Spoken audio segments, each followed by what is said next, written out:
Premier exercice, nous considérons les 4 ensembles suivants, A, B, C, D, et les 3 intervalles E, F, G.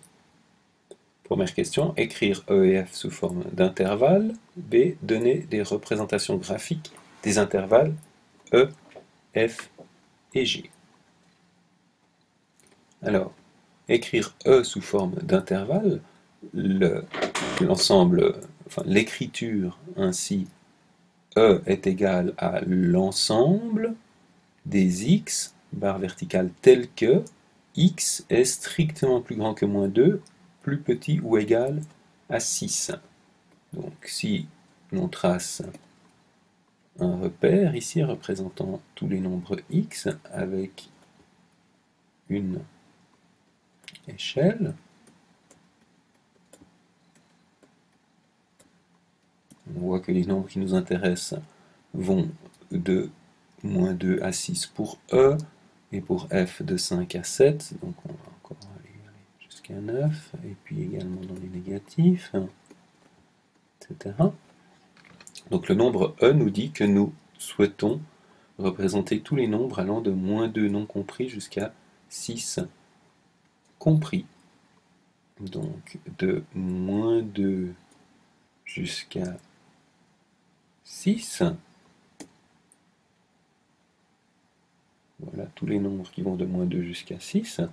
Et puis pour indiquer l'idée que 6 est compris, on met un crochet comme une main qui vient attraper l'intérieur ici, tandis que moins 2, le crochet part vers l'extérieur, ce qui veut dire que le nombre moins 2 n'est pas compris, tandis que le nombre 6 est compris.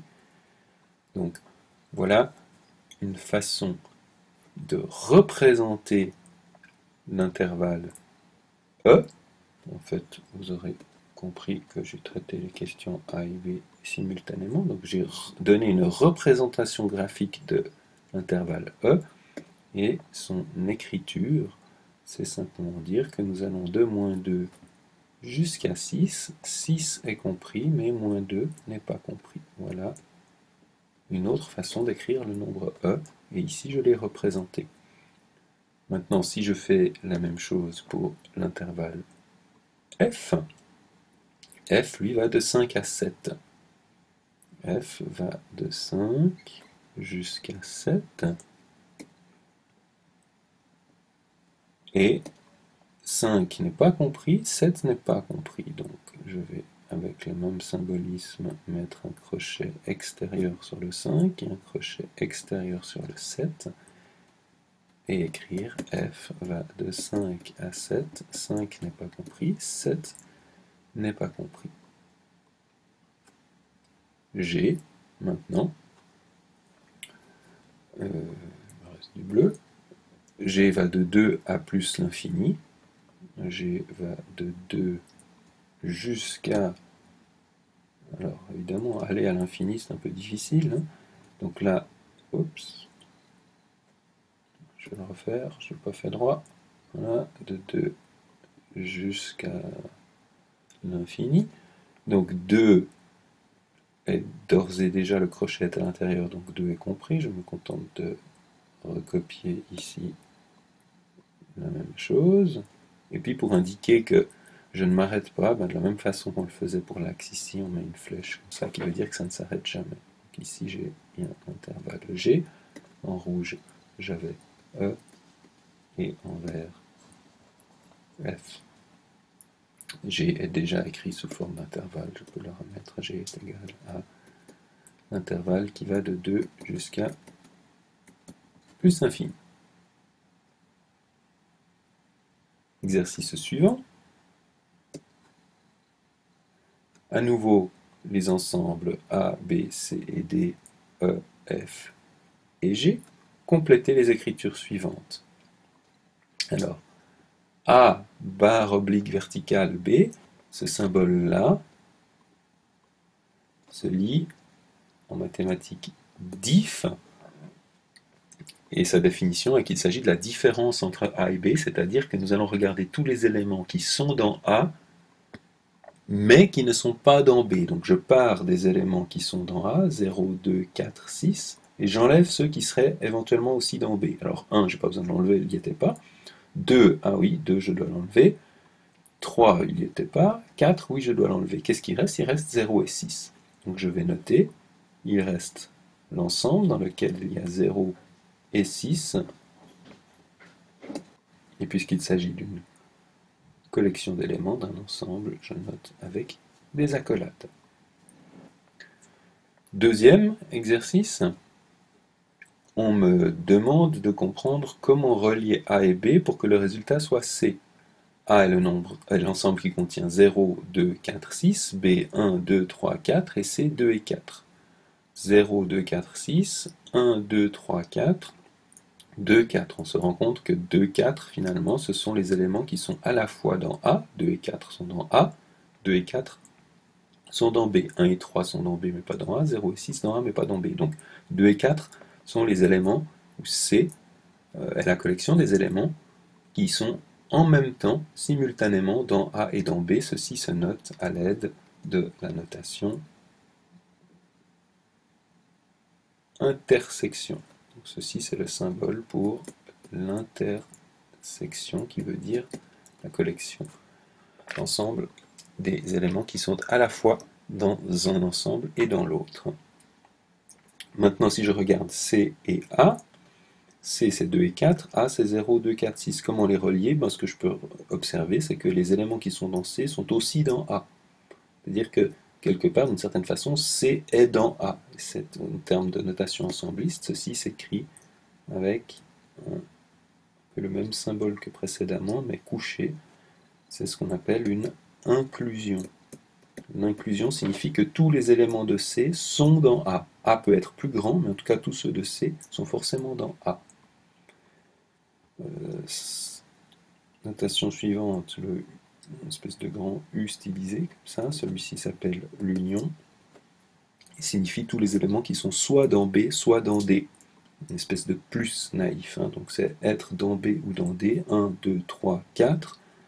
5, 6, 7, 8, 9. Donc finalement, être dans l'un ou dans l'autre, c'est être égal à 1, 2, 3, 4, 5, 6, 7, 8 et 9. Bien sûr, si un des éléments avait été dans les deux ensemble, je ne l'aurais mis qu'une seule fois dans cette liste. Nous continuons. E, diff, F, c'est ceux qui sont dans E, mais qui ne sont pas dans F. Alors attention, cette fois, rappelez-vous, ce ne sont plus des ensembles de nombres en quantité finie. Ici, nous avons des intervalles réels. Donc E dans F, c'est tous les nombres qui sont dans E, auxquels j'enlève ceux qui sont dans F. Si je reviens dans ma représentation tout à l'heure, ceux qui sont dans E, donc les rouges, auxquels j'enlève les verts. Donc si je pars du rouge et que j'enlève le vert, qu'est-ce qui va rester? Il va rester tous les nombres qui vont de moins 2 jusqu'à 5. Donc le rouge moins le vert, il me reste ce qui va de moins 2 jusqu'à 5, et attention, il faut réfléchir maintenant avec le 5. Le 5 était dans le rouge, est-ce que je l'ai enlevé ou pas? Le 5, il n'est pas dans le vert, donc je ne suis pas en train d'enlever le 5. Donc le 5 reste. Résultat, tous les nombres qui vont de moins 2 jusqu'à 5, 5 est compris. Je reprends. Moins 2 n'était de toute façon pas au départ, donc il ne peut pas être à l'arrivée. Je pars du rouge, j'enlève le vert, donc par exemple le 6 qui était là, eh bien le 6 il est dans le vert, il a été enlevé, le 5,5 a été enlevé, le 5,4, etc. Jusqu'au 5, j'enlève tout, le 5 je ne peux pas l'enlever parce qu'il n'est pas dans le vert. Maintenant, étape suivante, F, qu'est-ce que je peux mettre ici comme saisir comme information pour que F et quelque chose soit égal à l'intervalle qui va de 2 à plus l'infini. F, donc le vert auquel j'ajouterai éventuellement quelque chose, devrait donner ce qui va de 2 jusqu'à plus l'infini. On voit bien que par exemple, si je prends F auquel j'ajoute G, donc le vert plus le bleu, je veux bien arriver de 2 jusqu'à l'infini. Donc si je prends f auquel j'ajoute G, ajouter G c'est l'union, donc je prends tout ce qui est dans f ou bien qui est dans G, tout ce qui est dans le vert, qui est dans le bleu, ça me donne bien tout ce qui va de 2 jusqu'à plus l'infini. Dernier élément, moins 2 et E. À gauche, on a un élément, à droite, on a un ensemble. Donc la seule symbolique qui peut les relier, c'est une notion d'appartenance ou de non-appartenance, a priori. Est-ce que moins 2 est dans E? Moins 2 n'est pas dans E. Alors je peux revenir au niveau du dessin. E, c'est le rouge. Est-ce que moins 2 il est dedans ou pas? Non. On voit sur le dessin qu'il n'est pas, ce qui est représenté par ce crochet ouvert ici ou là, ou ici par l'inégalité stricte. Moins 2 n'est pas dans E. Bien sûr, on pouvait le lire directement de cette écriture-là. Donc, n'appartient pas, c'est un espèce de E stylisé pareil.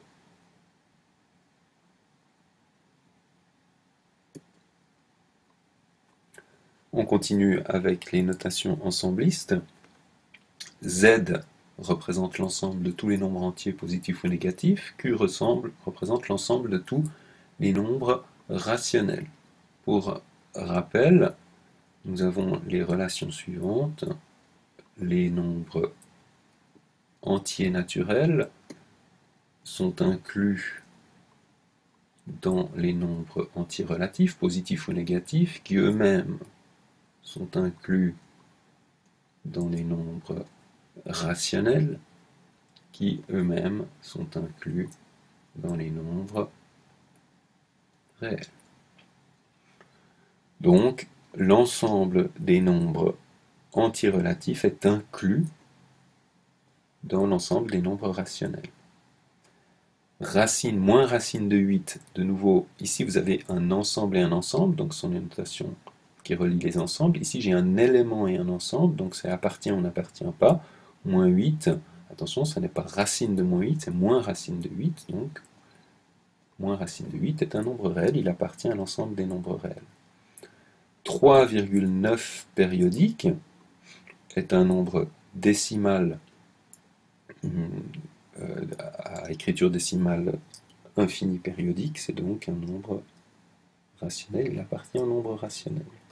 Maintenant je compare non pas deux ensembles comme ici, ou un nombre, ou un élément et un ensemble, mais directement deux éléments ou deux nombres en l'occurrence. 3,9 périodique et 4. Ben là, quand on compare des nombres, en général, soit ils sont égaux, soit ils sont plus petits, soit ils sont plus grands. Et nous avons vu que 3,9 périodique et 4, c'est le même nombre. Il n'y a pas de différence mesurable entre les deux. 0 sur 12, ben 0 sur 12 est égal à 0, c'est un nombre réel. Moins racine de 4, attention, il n'y a pas de règle des signes ici. Si je regarde uniquement racine de moins 4, c'est quelque chose qui n'existe pas, donc il n'appartient pas au nombre réel. Compléter le tableau suivant, donc si on comprend ici on a le nom ABCD, ici on a une écriture sous forme d'intervalle, et ici l'écriture sous forme d'ensemble. Donc l'ensemble des x nombres réels tels que x est plus grand ou égal à moins 3 plus petit que 2, x va de moins 3 à 2, moins 3 est compris, 2 n'est pas compris. Je fais le C. Même chose, l'ensemble des x est strictement plus grand que 1, donc x va de 1 et ne s'arrête jamais, on symbolise par l'infini. L'infini ne peut jamais être pris puisque ce n'est pas un nombre, 1 n'est pas compris non plus. Maintenant, je vais ici, je prends donc tous les nombres qui vont de moins 1 jusqu'à 3, moins 1 est compris puisque le crochet est à l'intérieur, 3 est compris également, donc c'est l'ensemble de tous les nombres réels qui vont de moins 1 jusqu'à 3, moins 1 est compris, 3 est compris. Ici, même idée, l'ensemble de tous les nombres réels qui vont de moins 4 jusqu'à 1. Moins 4 n'est pas compris, donc inégalité stricte, 1 n'est pas compris, inégalité stricte. Dernier exercice, pour les mêmes ensembles ABCD déterminés avec la notation adéquate, on va reprendre une représentation graphique de ces ensembles. Donc A union B, on va faire ça ici. On va le mettre ici, pardon. Voilà. On prend un système d'axes. Oh là là là là. Pas joli ça. Hop. Un système d'axes avec x, on regarde les valeurs. Donc la plus petite c'est moins 4, la plus grande c'est 3, mais ici on va jusqu'à l'infini. Donc 0, 1, 2, 3, 4, 1, 2, 3, 4, 1, 2, 3, 4, etc. 1, 3, 2, ça c'était 4. Et on représente ces trois ensembles, ces quatre ensembles, de moins 3 à 2, donc ici de moins 3 jusqu'à 2, nous avons l'ensemble A, et de moins 1 jusqu'à 3, de moins 1 compris jusqu'à 3, compris, nous avons l'ensemble intervalle plutôt B. On nous demande maintenant de regarder A union B, c'est-à-dire les éléments qui sont soit dans A, soit dans B. C'est comme symboliquement une addition. Donc je pars de A, celui-ci est compris, puisque j'avais ici le moins 3 dans A. J'ajoute tout ça, et je vais jusqu'à B, où le 3 est compris aussi. Donc j'ai ici une représentation de A union B. Et finalement, je constate que A union B, c'est les nombres qui vont de moins 3 jusqu'à 3. Moins 3 est compris. 3 est compris. Deuxième demande, c'est intersection D. Alors j'efface ici ce que je viens de faire. Et je représente cette fois-ci C qui va de 1 non compris jusqu'à plus infini, qu'on représente comme tout à l'heure. Et puis D qui va, lui, de moins 4 non compris. Je vais le faire en vert. De moins 4 non compris jusqu'à 1 non compris. Je m'intéresse cette fois à l'intersection, c'est-à-dire les nombres qui sont simultanément dans l'un et dans l'autre. Alors qui est-ce qui est en même temps dans le vert et dans le rouge? Il y aura un candidat, c'est 1 ici, mais 1 il n'est pas dans le vert, il n'est pas dans le rouge, donc il n'y a personne. Alors dire qu'il n'y a personne, c'est dire que c'est l'ensemble vide. Troisième exercice, A et B, on reprend A qui est moins 3 jusqu'à 2 non compris. On reprend plutôt, oui, on reprend B qui est moins 1 jusqu'à 3. J'aurais pu les garder tout à l'heure, évidemment. Moins 1 jusqu'à 3. Et je me demande maintenant quels sont les nombres qui sont dans A, mais qui ne sont pas dans B. Donc, je dois être dans A, mais ne pas être dans B. Ça veut dire que je dois enlever tous ceux-ci qui sont dans B. Alors, attention, petite difficulté consiste à dire, ici, le moins 1 il est dans B. Donc, je vais l'enlever aussi, ce moins 1. Je l'enlève là. Donc, qu'est-ce qui reste? Il reste tout ce qui part d'ici et qui va jusqu'au bord, mais j'ai plus le bord puisque j'ai dû l'enlever. Donc il me reste seulement ce qui part là de moins 3 et qui va jusqu'à moins 1 n'étant pas compris. De moins 3 jusqu'à moins 1. Donc ceci, ça se note tout ce qui va de moins 3 jusqu'à moins 1. Enfin, dernier exercice, B et D. Vous pouvez bien sûr utiliser la touche pause si vous avez besoin de rester un peu plus longtemps sur les dessins. B et D, donc B va de moins 1 à 3, les deux sont compris, de moins 1 à 3, et D va de moins 4 à 1, non compris, les deux, de moins 4 à 1, non compris. Et je m'intéresse maintenant à savoir ceux qui sont simultanément dans B et dans D. Donc ce qui est simultanément dans l'un et dans l'autre, ce sont ces nombres-là. Je regarde les bords. Moins 1 est dans B, oui, il est dans D, donc moins 1 va être compris. Et je vais jusqu'à 1. 1, il est dans B, mais il n'est pas dans D. Donc, moins 1 compris jusqu'à 1 non compris.